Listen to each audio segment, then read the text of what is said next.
Psychiatry is one of the specialties that I am considering most heavily for my future, and although I've only done a week of this rotation, there are some things that I'd like to share. First and foremost, the thing that I was most concerned about with psychiatry was the emotional burnout and how emotionally taxing it would be, and within the first day that was already quelled for me. I think I talked about it a little bit before, but as with a lot of other medicines and a lot of other specialties, psychiatry, they do deal a little more closely with the emotions and the weight of it, but a lot of times they focus on what they can do in the actionable steps, and seeing that for myself and seeing how the preceptor deals with that has actually helped me worry less about it, because I don't necessarily think it's going to be as prevalent for me as I thought it would be previously. That being said, something that I was surprised to find myself not liking as much is having to mistrust everything the patient says. A lot of times the patients are obtunded, or they have a different, just the nature of their psychiatric disorders make it so that you can't really trust everything that they're saying, either because they themselves may be lying or their perception of reality may be altered and what they tell you may not actually be the case. A lot of it does end up being like investigative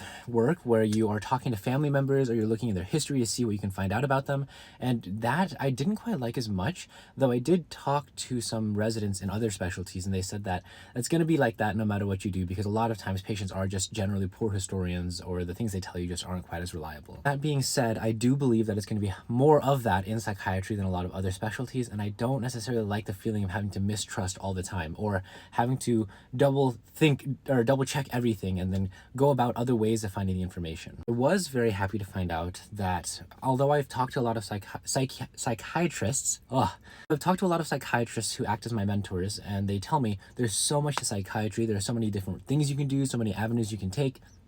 Being here for this short amount of time and just seeing all the jobs that my preceptor has, it's true, there are so many things that I can do even within psychiatry. So then from there, if I don't like one thing, I have so many options before me too. Of course, the lifestyle is great, and talking to psychiatrists is cool, and working with psychiatrists because they know how to navigate communication really well. Something that does kind of scare me though is I think that as of right now, I as an individual am too polite. I can't interrupt people and walk away while they're talking, even if I need to get us back on track, or if I've gotten everything that I need to do and I need other things that I got to get done. I do like spending more time with the patients.